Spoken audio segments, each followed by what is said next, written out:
tous et bienvenue au Club optimiste érotique hebdomadaire du joyeux Colisée d'infosex et mensonges. Mais je suis tellement excité. C'est vrai. Ah là là là là là là là là là là là là là là. Ah là là là là là là là là que je suis excité de pouvoir venir me présenter comme ça, métaphoriquement nu devant toi, public, chaque semaine, te dévoiler les sombres recoins de mon âme ici, ou là, ou là. Enfin, cet endroit-là, ce lieu d'où, chaque soir, en caressant ma jolie femme, les deux questions que voici se font entendre. Coudon, y a-tu quelqu'un qui se rappelle c'est qui a gagné le petit combat des villes cet été? Et m'as-tu être capable de prendre ma retraite un jour? Oui! Ah! Merci la vie! Ah, quelle chance chez moi de pouvoir t'entretenir chaque semaine des sujets les plus sexés de l'heure. Oui! Dieu existe. Allons-y donc, sans plus tarder, avec notre sujet sexy de la semaine. Première dans cette série, un sujet que je vais de ce pas aller cueillir au hasard dans le public. Musique. Wow! Alors, je vais prendre un sujet qui va venir avec moi vivre un calvaire, mais qui va passer à l'histoire. Je cherche quelqu'un d'intelligent, quelqu'un qui a une présence télégénique. Toi! Toi! Viens avec moi, mon ami. Bienvenue, viens avec moi. Je t'en prie.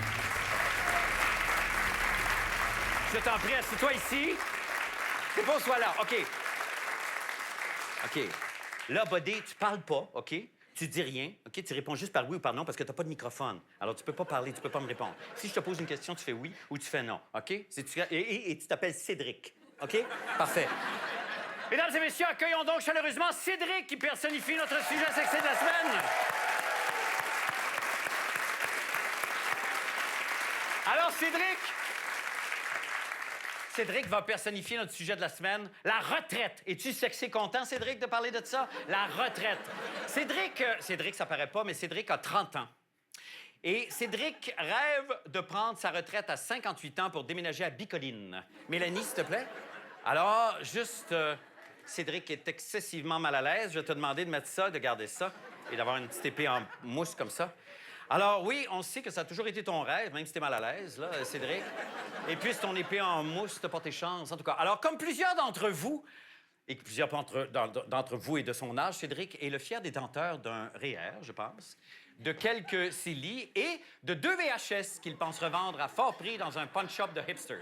Cédric est donc convaincu qu'une retraite dorée l'attend, hein? C'est ça, hein? T'es convaincu de ça? Of course. Well, hear that, young man. Si ça continue comme ça, et c'est une crainte en tout cas, les travailleurs québécois qui seront à la retraite dans 30 ans n'auront plus grand-chose à se mettre sous la dent quand ils vont quitter le monde du travail. La réserve de la Régie des rentes se vide plus rapidement que prévu et pour éviter le pire, ce sont les jeunes qui devront payer la note.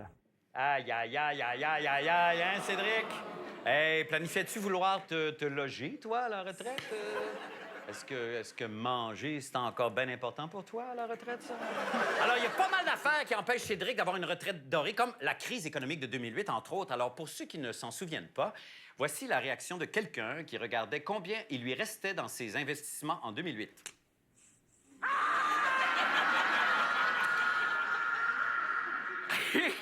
Et avant ça, dans les belles années où les fonds de retraite faisaient des surplus, la finance aurait eu des belles leçons à apprendre du Canadien de Montréal. C'est pas parce que t'es parti sur une belle lancée que tu risques pas de finir la saison le nez dans la marde.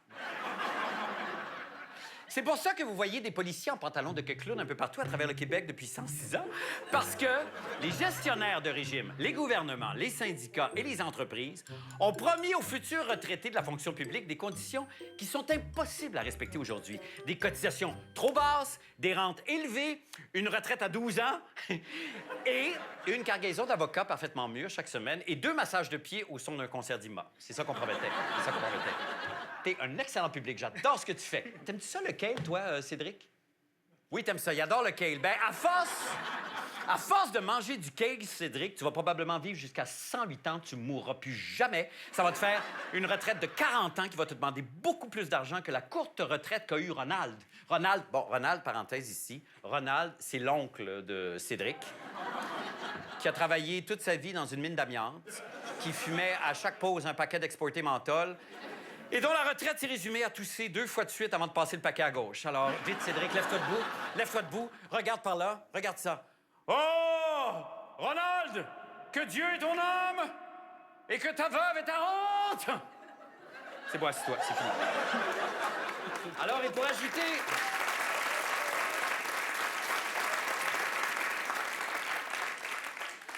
Et pour ajouter à ce cauchemar collectif, de moins en moins d'entreprises organisent des fonds de retraite pour nous, pour leurs travailleurs. La retraite est devenue une affaire individuelle, où on ne doit plus compter que sur soi-même. Sauf que... La pire erreur qu'on a fait, c'est de compter sur des cotisations volontaires. Ça fonctionne pas. On est obligé de le constater. Ça fonctionne pas, des cotisations volontaires. Ben non. Ça fonctionne tellement pas qu'en ce moment, la moitié des personnes âgées de 65 ans et plus vivent en dessous du seuil de la pauvreté plutôt que sous un châle et une bonne odeur de soupe chaude, comme ce serait supposé. On estime que 85 des Québécois et des Canadiens sont très bien préparés pour leur retraite de façon correcte. Donc, il y a un 15 de la population, parmi les plus vulnérables, qui sont particulièrement visés par les prochaines années et qu'on doit s'occuper. 15 Come on! Cédric, lève-toi debout. Qu'est-ce que t'en dis, toi? Parce que moi, ça me fout la trouille. Je sais pas comment tu te sens. Est-ce que t'as une solution? Est-ce que tu crois vraiment que tu vas pouvoir profiter d'une retraite dorée? Non, mais dis-moi sincèrement. Tu peux pas me le dire parce que t'as pas de microphone. Tu peux pas parler. Oh, Seigneur, mais je t'entends penser. Tu me dis quoi? Que peut-être que seulement les elfes avec des épées en mousse pourront s'octroyer une retraite dorée. Ah, j'aimerais bien te croire, l'ami, mais je ne te crois pas. Je te tourne le dos. Oh non, je doute fort que tu aies raison, mon beau Cédric. Ah, ce que j'aimerais bien avoir une deuxième opinion. Ah ben voilà. Qu'on m'apporte ma seconde opinion!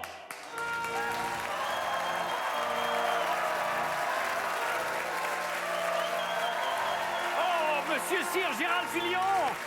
Monsieur Sir Gérald Filion! Sir Filion, le grand trésorier de la Tour. Oui, Merci d'avoir accepté notre invitation. ça me fait plaisir. Est-ce qu'on peut parler simplement, Sir Filion? Oui. Oui. Premièrement, est-ce qu'on sait combien de Québécois sont vraiment aptes à évaluer correctement combien d'argent ils auront à la retraite? Non. Non. Mais il faut savoir que le quart des gens en ce moment n'arriveront pas à garder le même niveau de vie à la retraite que dans leur vie de travail. Oui. Le tiers des gens ont besoin du supplément de revenu garanti à la retraite. Ça, c'est généralement, Ouais. c'est que tu es pauvre. Et la moitié des gens arrivent à la retraite avec une dette. Marc, à une certaine époque, on travaillait 45 ans dans une vie. On vivait une petite retraite de 5-10 ans, puis on mourait. Mais aujourd'hui, on meurt plus. Non, c'est ça. Parce qu'on mange du kale, Gérald. Exact.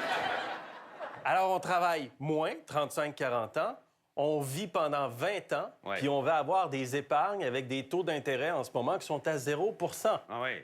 Alors, c'est un petit peu inquiétant. Mais il faut être lucide, puis il faut le voir en face, Gérald. Puis vous avez raison de nous le remettre comme ça en perspective pour qu'on puisse s'armer, hein, chevalier. Merci infiniment, Sir Filion. Je vous demanderai de peut-être rester debout et de vous incliner avec déférence pour la sortie de Sir Gérald Filion. Au revoir, Sir.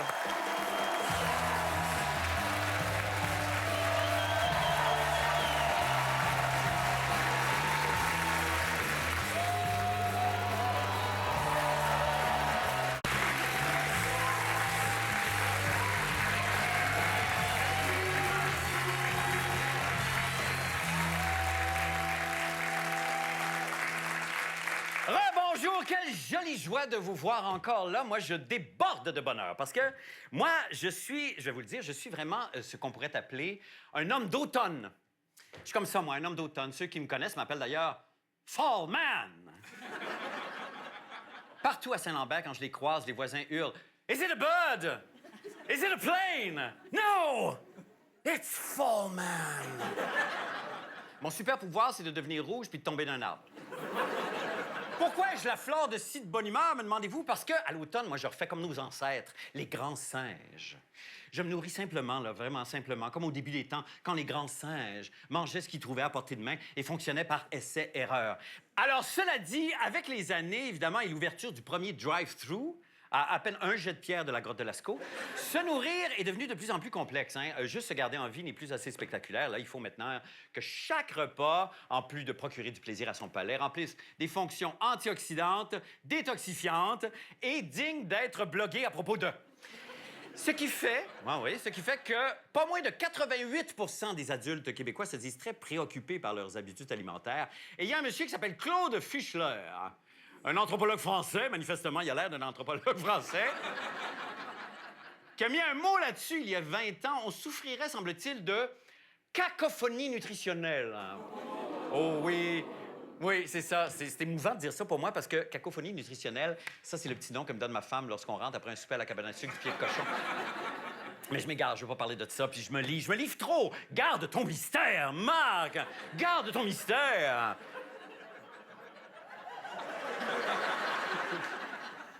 Revenons à nos cochons.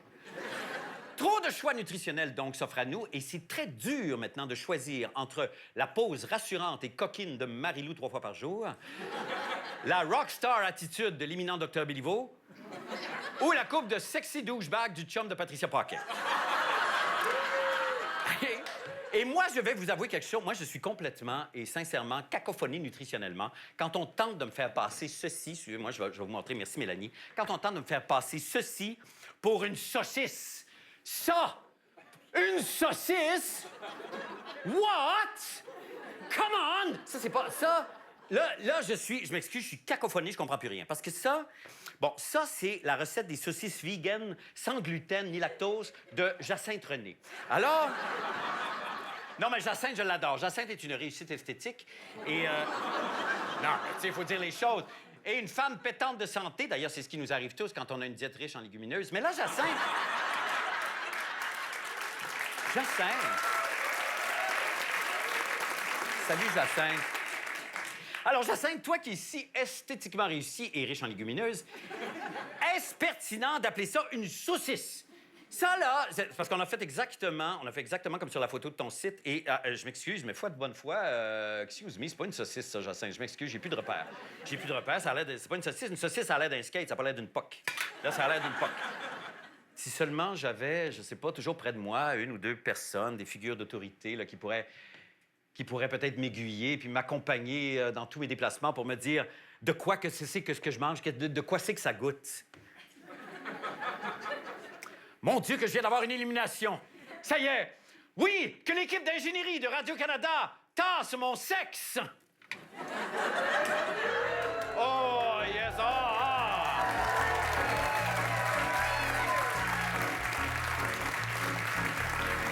Ça, c'est merveilleux. Messieurs, alors, prêtre de bon goût, maître de la papille, est-ce que je peux vous demander de goûter ceci, s'il vous plaît? Puis me dire si vraiment ça goûte la saucisse. OK? Je vais vous demander de la mastiquer longuement, d'y réfléchir. Puis là, si jamais moi, je vais chanter une petite chanson de bouffe pendant que vous mastiquez, puis on se reparle tout de suite après, d'accord? D'accord, prenez votre temps. Where do you go, boys?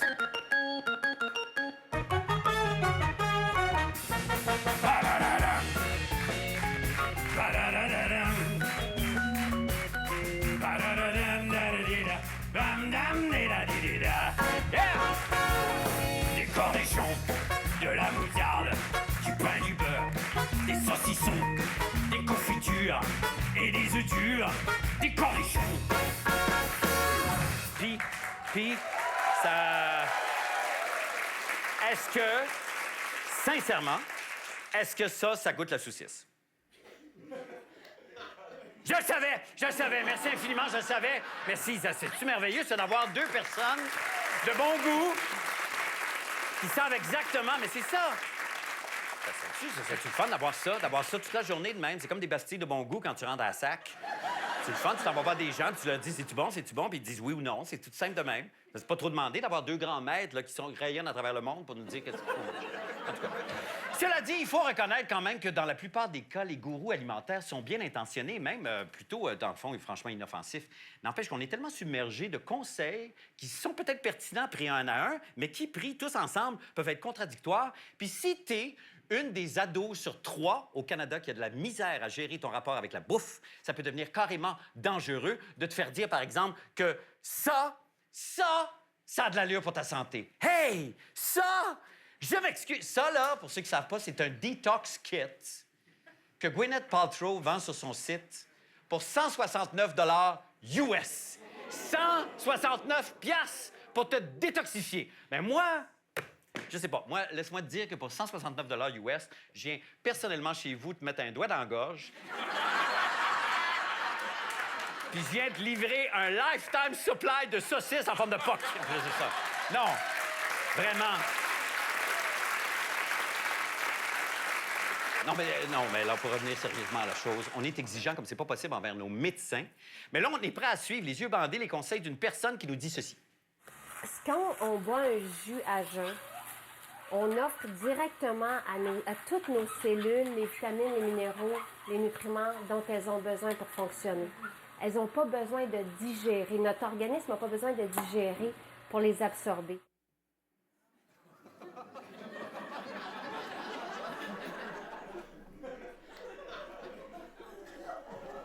Depuis les 10 dernières années, il s'est publié pas moins de 80 000 études sur la nutrition et juste ici, au Québec, 4 250 livres sur la nutrition figurent au catalogue de la Bibliothèque nationale, incluant évidemment mon livre de chevet préféré, Super Graines. Et je ne... Bon, alors pour ceux qui se demandent des fois si on fait des blagues ou si on fait de l'information, là, dans ce cas-ci, je vous le dis, c'est pas une joke, c'est un vrai livre, il existe vraiment. Super Graines, c'est... Bon, alors évidemment, la plupart de ces études-là veulent notre bien, comme la délicieuse Jacinthe d'ailleurs. Et honnêtement, je ne remets pas du tout en cause là, ici sa bonne foi, ni son désir sincère d'effacer nos cernes et de nous empêcher de ballonner. Mais quand même, Fallman, ici, Fallman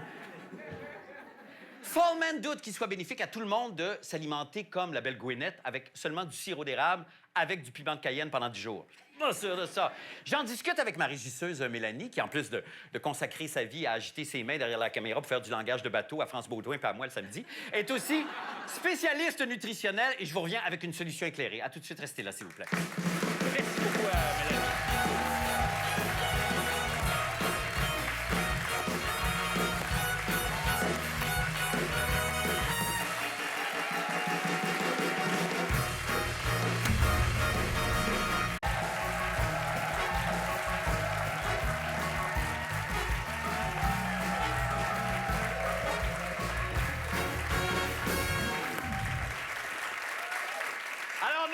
Nous voilà donc. Alors là, évidemment, on parlait avec ces très jeunes et très éminentes papilles gustatives maîtresses à travers le monde tantôt. On parlait de toutes sortes de choses, mais là, on pouvait pas ne pas profiter de votre présence ici juste pour terminer avec vous puis savoir, parce que moi, il y avait une question, entre autres, concernant le guide alimentaire canadien, dont on fait une refonte, apparemment, parce qu'il date de quoi, des années 70? Bien, 2007, je pense, la dernière version. La dernière version. Et l'autre avant, 92. 92. Oh, Ah oui, ils OK. sont à jour. C'est long, À jour. c'est long de faire un livre de cuisine. C'est ça. Mais j'allais vous demander, est-ce qu'on se fie encore là-dessus? Est-ce qu'on devrait encore se fier là-dessus pour savoir quoi manger? Et est-ce que c'est pertinent? Est-ce que les gens qui font le guide alimentaire canadien sont libres, indépendants des lobbies, des fermes laitières, des fermes de bœuf, pour pouvoir vraiment dire et faire un guide alimentaire complet et pertinent? Je sais pas si eux, ils sont, mais nous, on l'est. En tout cas, on est libre.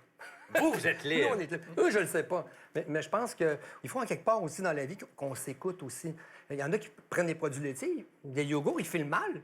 Et l'autre, à côté, il en a besoin absolument pour vivre. Donc, je pense qu'on doit se fier aussi à ce qu'on aime dans la vie. Moi, une chose, au niveau du guide alimentaire canadien, si demain je le faisais, je mettrais beaucoup d'accent sur les légumineuses. Comme toi, Marc, d'ailleurs, je sais que tu aimes beaucoup. Tu veux dire que moi, je suis une légumineuse ou tu Non. veux dire, toi, tu peux manger plus de légumineuses? Mais c'est toi qui m'as inspiré parce que je sais que tu manges beaucoup de beurre d'arachide. J'adore le beurre d'arachide. Et le tien? C'est le tien? Exactement. Yes! Hey, je suis tellement content, merci. J'adore ton beurre d'arachide. Vraiment.